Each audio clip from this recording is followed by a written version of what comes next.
garuu gaaffii tokkoon akka dhuunfaatti abbaa keenya obbo Jawaar Mohammadiif qaba. Yeroo biyya bakkee turte abbaa qeerroo taate abbaa qabsoo kanaa taate qeerroon ija godhatee qeerroo dura deemaa turte. Laaptooppii tokkoon qabsaa turte. Waraana qabda miti. Qawwee qabda miti. Beekumsa qabduun uummata kana uummata Oromoo Oromiyaa kana jijjiirtee sadarkaa kanaan geesse qeerroo kana.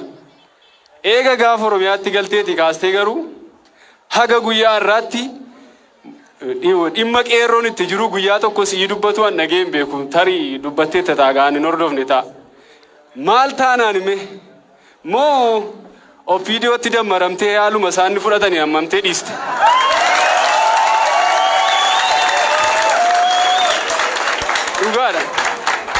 Dhugaadhaan na of galcha baay'een si kabaja. Baay'een si kabaja baay'een si jaalladha. Barsiisaa koodha. Sitti olaasoo koo miti. Karaat irra baaste irra deemaan. Kanaafini gaafa sagaleen kee badu maaf nurraa callistaa. Qeerroon ija si godhate qabsoo bilisummaa Oromoo kanaafuu kan finiinse tokkosi gahee kan qabu miidiyaa keedha. Miidiyaan kee maaf badi. Kanallee akka dhumarratti deebiitti naalaatu nan barbaada. Inni kan biraani obboleessi koo kaaseera waa'ee namoota mootummaa naannoo Oromiyaa keessa jiranii. Sooshaal miidiyaa irratti waa tokko gaafa sheer godhamu personaaliituun taane akka maaliitti ilaalla nuti akka mootummaatti kan nuun fudhannu qaamonni suni qaamota hanga ol nuun jira waan na ta'eefi jechuudha. Taayee danda'a Dr. Miidhagsaa Addisu wanneen kunii jechuudha.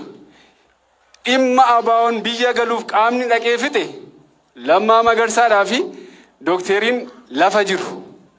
Hiikkachuu dhiisuu irratti qaamni haasa'u qabu jarreen naqanii jaarsummaadhaan jarreen kana fidan osoo ta'ee jiru keessumaa Taayee Danda'aadhaaf Dr. Miidhagsaan hawaasa wanni inni poosti godhu akka mootummaatti sababa ilaalamuu fi gocha akkasiirraa utuu inni qof qusatanii jarreen kun sadan itti nu hima adaraan jedha. Inni kan biraani yeroo hunda maaltu afarfamaa miidiyaanis ummataanis waa'ee waraanni abaa'oo liyyuu poolisii Oromiyaatti dabalamuudha. Hin ta'a rakkoon qabu. Garuu liyyuu poolisiin Oromiyaa kaleessa nu reebaa ture maal nu gochaa ture nu ajjeesaa ture. Maaliif liyyuu poolisiin Oromiyaa dhufee abaa'ootti hin dabalamu amma abaa'oon isaa itti dhaqee dabalamu.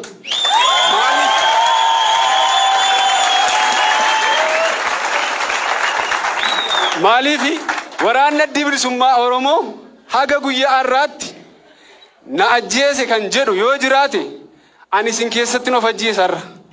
Waraanni adda bilisummaa Oromoo ajjeesuuf hin baane. Argaa jirtu argaan jira hundi keenya waliin noosinu hin haasofna. Kanaafuu liyyuu poolisiis ta'e maalis ta'e isaan maaliif sirni waraanni adda bilisummaa Oromoo haaromsa isa barbaachisu hin qabu. Haaromsa kanneen barbaadan liyyuu poolisii warra kanatu kan sabaaf dhaabbatetti dabalamanii haaromurraan kan hafe waraanni adda bilisummaa Oromoo liyyuu poolisiitti dabalame haaroom qabu.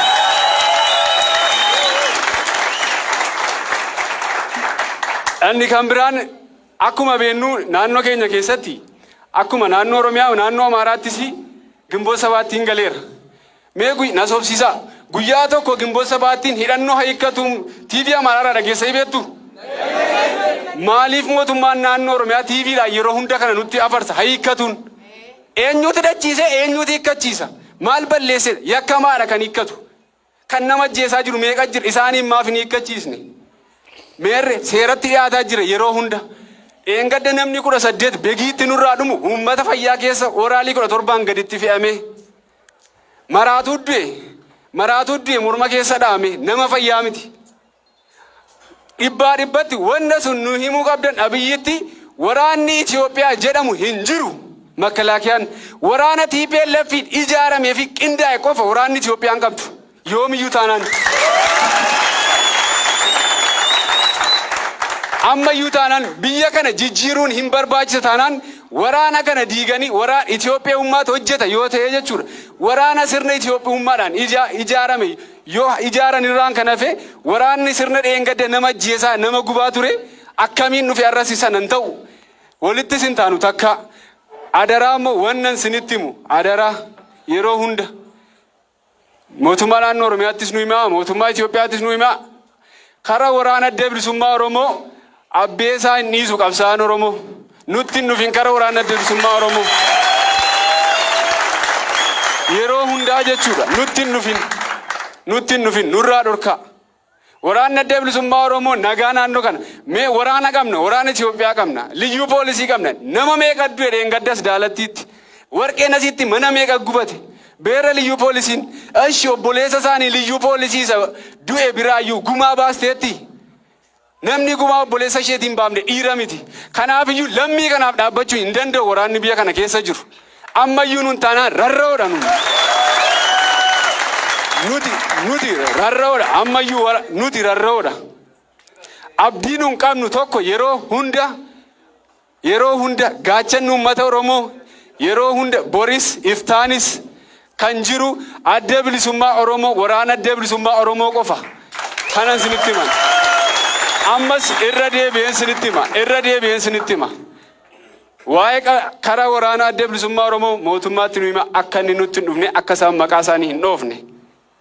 Kana irra deebi'aa nutti hima. Lammata immoo dhaamsi tokko karaa iddoo biraa nageera. Lamman keessaniif obbo Baqaleedhaa fi obbo Jawaariif. Innis maaliif ispaaltii qofa irratti xiyyeeffattanii hidhamtoonni qabsaa'onni ispaaltiin ala soo jiru qellemiin beegii gidaamii maaliif dhuftanii nun dubbistanii jedhanii dhaamsanatti dhaamaniiru. Kanuman siniin jechuu barbaada yoon dogoggore na of kolshaa baay'een sin jaaladha ulfaadha. Biyya isa kam keessatti hojjennan bilisoomne nuti. Haati hiyyeessaa du'aa jirti. Hin bilisoomne haaromsi jedhames nun keenya. Qaamni nuti haaree ittiin jenne nun haaressu nuun. Qaamni nuti jijjiiramenne irratti duune isin jijjiiramaa nun jedhee nun ijaaru. Har'a gaafa ummati gurraachi hidhatee ummata keenya rukutu qaamni ummata keenyaaf wabii dhaabate tokko hin jiru. Daa'ima waggaa lamaatu xiyyaa waraanamee du'aa jira. Akkamittiin haaromna? Akkamittiin jijjiiramna? Isa kana jamaaliitiin ilaaltan isin? Isa kanaaf jaarsummaa ooboof dhufuun hin barbaachisu ture. Akka miidiyaatti Jawaariin waan an komadhu. Ega biyyatti galtee nu biraa hafteerta.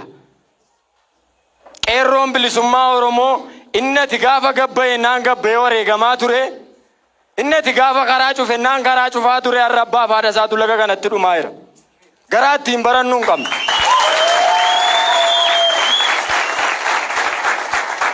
Miidiyaan kee har'a miidiyaa OMN'tu bira OBN isa jedhamtu iyyuu xinnoo wayyaadha. Hin jirtu nu bira. Sababii si jaallannuuf sababiiti kan keenya taateef immoo akkasiin jenna.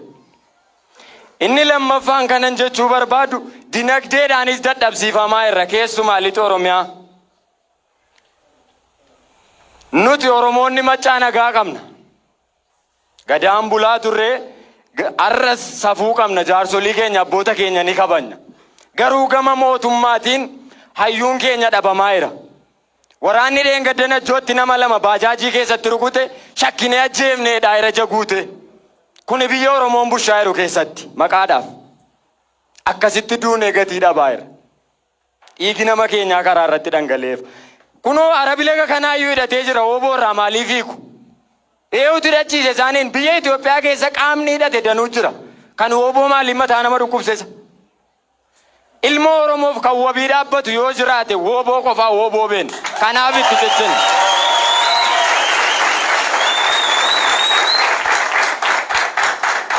Ooboo ta'uun nama yakkisiisate immoo waraana sana dura kan dura wareegamu nuyi qeerroo bilisummaa Oromooti. Qeerroo bilisummaa Oromoo adda bilisummaa Oromootu nu dhale isatu nu guddise isatu nu barsiise ooboo dura kan wareegamu hoggantoota keenya dura kan wareegamu nuyi. Inni lammaffaan Addisuu Araggaa milkeessaa miidhagaa Taayyee Dandaafaan galatoomaan jedhaan dhaabi isaanii dhaaba dadhabaa ta'uu nutti agarsiisan.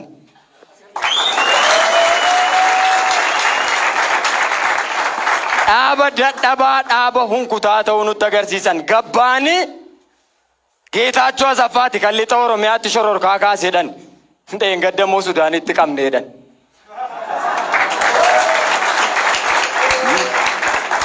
Haqaaf qabsoomni karaa cufuun hin barbaachisa yoo ta'e waraanni bilisummaa Oromoo rukutamu utuu nuun teenyu karaatti cufanna malee. Eenyu nu kee gadi hin darbu. Magaalaa kanatti amma namni kaambiitti hidhamee jiru jira. mucaan maaramaa Geetaachoo jedhan meeshaa nurraa bituuf dhufeedhan utuu inni mana isaatti galu mootorii irraa buusanii qabanii birrii 5,000 waraanni wayyaanee harkaa fudhatee kaambiitti hidhameeram. Qaamni dhaqee gaafate hin jiru nama kana. Waraana akkasitti nu hidhaa jirudha.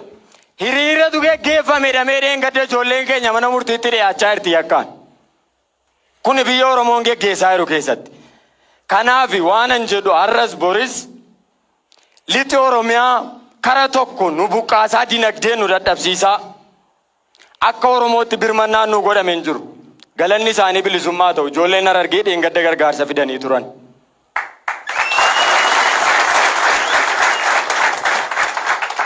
Ummata iyyoomee harka namaa eeggate immoo miti. Qabeenya guddaatu irraa saamame. Abbayyaan ceesifame loonni keenya. Re'een keenya abbayyaan ceesifame. Warqeen keenya abbayyaan ce'aayira. Eessa akka inni dhaqu immoo numa beekna. Qaama dhufee gaafatu dhibe malee maddi rakkoo sanaa eenyuun akka ta'e hin himna turre. Abiyyiin Lammaan jedhan maa gadi hin dhufne lixa Oromiyaa maa sodaatu isaan. Nutu rakkoo qaba moo isaantu rakkoo qabaatee nu baqate ummata nun ummata isaan bulchaa jiran maa nutti gadi hin dhufne maa jaarsolii ergu maal hooggantootanii nuti ummata isaan bulchaa jiran biyya biraayyuu inni dammareechaa jiru nu miti. Har'a moggaa qabamne qabsoofne qabsoo kanatti aarsaa guddaa baafne qabeenyaanis lubbuudhaanis hayyoota danuutti hidhamne hayyoota biyya kana miti akka